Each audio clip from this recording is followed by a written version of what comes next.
Hey, Kara Gott Warner here, editor of Creative Knitting Magazine, and I am so excited because the winter 2014 issue just launched, and it is packed with patterns and articles and tutorials to hone your knitting know-how. And as you know, we always have a knit along with every issue. And today we're doing something a little bit different because I have a special guest who happens to be the designer of the pattern that we are featuring for this knit along. Her name is Patty Lyons, and she is a designer and knitting instructor extraordinaire. Patty, hello. Thanks for joining me. Thank you for asking me. I'm so honored. Patty is also the instructor of the Annie's video class, Circular Knitting Essentials, which goes on sale in November. And the pattern, the cowl that you can see here, is the special knit along pattern, which you can also see here. It is called Fan the Flames. So you can go to creativeknittingmagazine.com and click on the featured pattern to get this. But I'll share a few more details later on. But in the meantime, I want to dig into this pattern because it's really exciting. So, Patty, can you just kind of walk us through why do we see 3 different variations of this pattern? Because I can't pick a yarn. No, I love yarn. So one thing that I love about doing, in essence, the same pattern in 3 different yarns is how different it can look. So as knitters, we love yarn, and it's our main ingredient. It's just like a chef choosing an ingredient.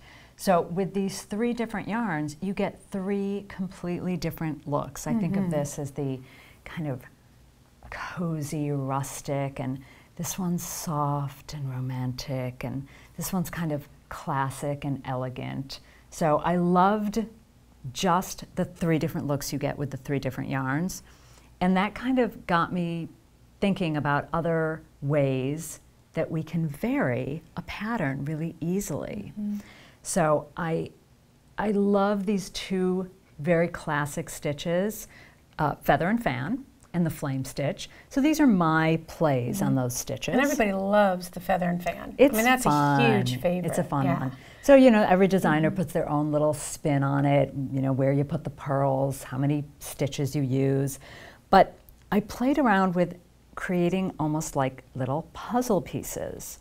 So because we had 3 different yarns, had the opportunity to swatch in multiple yarns, and I realized it doesn't really matter what your gauge is, because you can swatch until you get the fabric you like, and that's my favorite way to swatch.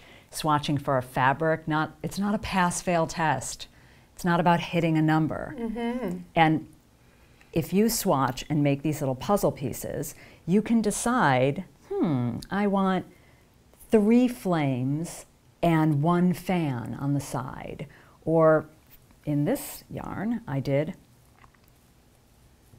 2 fans on the side. Very clever. So it's like you can be your own designer, essentially. Yeah. These are just the elements, and you decide how you want to put them together. If you want a skinny cowl or a big wide cowl, tall, anything you want. That's exciting. So this knit along is going to be 3 weeks long. Yes. So I'm really excited about that. And it's going to take place on the editor's blog. And there are going to be a series of 5 videos. So can you just kind of talk a little bit about what, just give everyone a little taste of what to expect. You want a sneak peek? Yes. You want a little preview? Yes.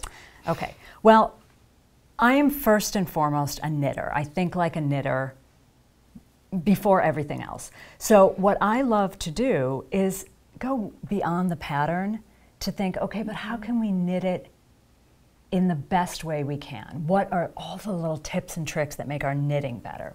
So for instance, let's start at the very beginning, because as Julie Andrews says, it's a very good place to start. So cast on. Well, the thing about a cast on is normally we think those are for stitches that are going straight. So here you have an example of just a regular cast on. And you'll see that's enough space for those stitches to go straight across. But Feather and Fan has this wonderful curve to it. So really now that cast on does not have enough room to round that curve. So you see how it kind of puckers in and pulls in? And same with the bind off. The bind off has to have enough space to go around that curve. So we're going to teach a special cast on for lace and a special bind off for lace. So it's more than just following the pattern, because I'm also going to go through everything in the pattern, chart reading and working in the round. So if you're new to lace, don't worry, we're going to teach you all the stitches. But if you're an experienced lace knitter, there might be one or two other tricks up my sleeve. So a couple other things we're going to do. For those experienced lace knitters, there might be this one thing that kind of drives you crazy, which is yarn overs whose sizes do not match. And that happens sometimes when you have a yarn over before a center stitch and then the yarn over after the center stitch. See how those are not the same size. But I'm going to teach a trick so that you can get yarn overs that are exactly the same size. So we're going to go over that little trick.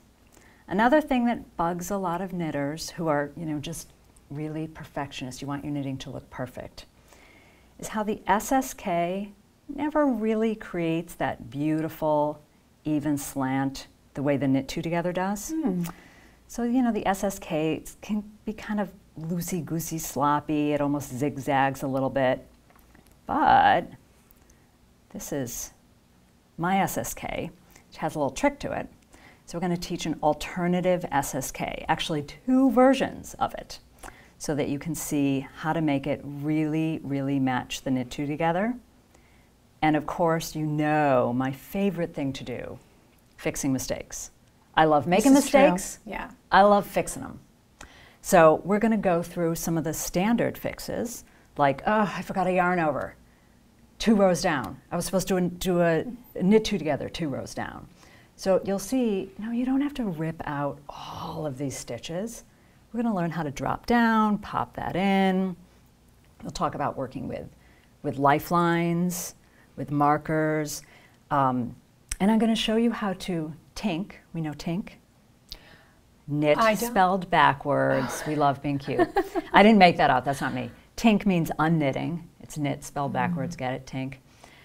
So a lot of us know how to unknit or tink a knit or a purl, but for those of us, and it's all of us, it's happened to everyone, for those of us who have made a bigger mess out of our knitting when trying to fix something, we're going to learn how to tink back SSKs, Knit 2 Togethers, double central decrease, without making a mess. This is really juicy information. It's going to be jam-packed. Because for as much as as a knitter, there's always something to learn, and that's the thing that is really great about your online class or your video class that's coming up on Annie's, because it just goes into so many different things that maybe you just didn't think of. And so I am really excited to see that, and also these videos are really going to be just so informative. So I cannot wait. So I'm sure that you are all itching to get started on this knit along. So here's what you need to do.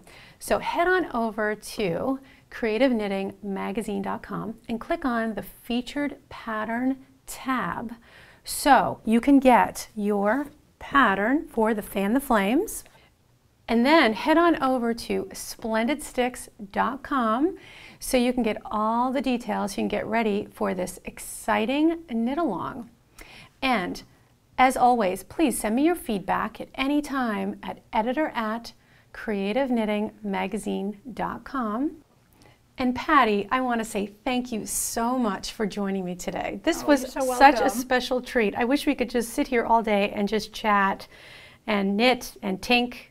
Did I say that right? Tink, brilliant. Well, luckily we'll have 3 weeks together. I know. This is really thrilling. I'm so excited. And thank you for joining me, and I'll see you next time.